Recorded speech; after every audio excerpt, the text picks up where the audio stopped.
When I first played Megarace, I was 5. My dad bought a Packard Bell in 1993 with Windows 3.1 Multimedia Edition, and Megarace is one of the many games included. It was also apparently released on Sega CD and the 3DO in 1994. Good Old Games re-released it in 2009 for Windows and 2013 for Mac. But this is the original release right here. Looking back, I can see why this game stuck out in my mind as a gem it most certainly still is. That's right. You better be ready to make a race.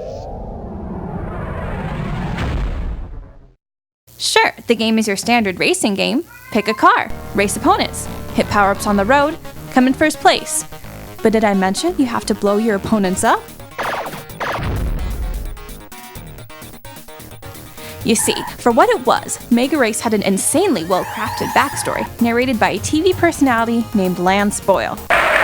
Hey, welcome to Megarace, the action show where violence only happens once every few seconds. Hi, I'm Lance Boyle, and people often wonder if I'm real.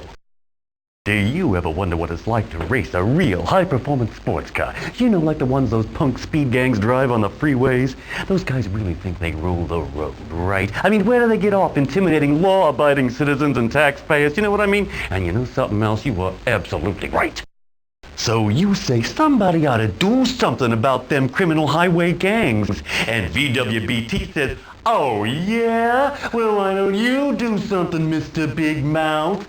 You don't have the car? We'll give you the car. You don't want to get arrested for taking the law into your own hands.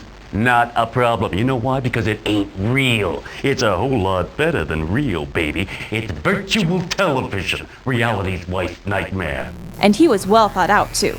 His sarcasm may have gone over my head as a kid, but he had some great one-liners, two-liners, and more-liners. The game creators obviously loved him, as they even gave him lines to say if you took too long to pick your vehicle. Hey, I really hate to interrupt, tough guy, but there's only about a zillion viewers out there waiting to see you in action. So get in gear, baby. Choose a car. The races weren't bad, but they were definitely overshadowed by what came before and after. More awesome Lance Boyle. Did I mention he gave you great prizes? You just won yourself a prize, Enforcer. Come and take a look.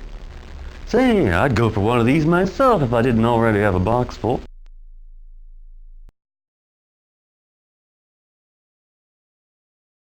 An invitation to spend an evening out with yourself, including restaurant and a romantic movie. All expenses paid by YOU.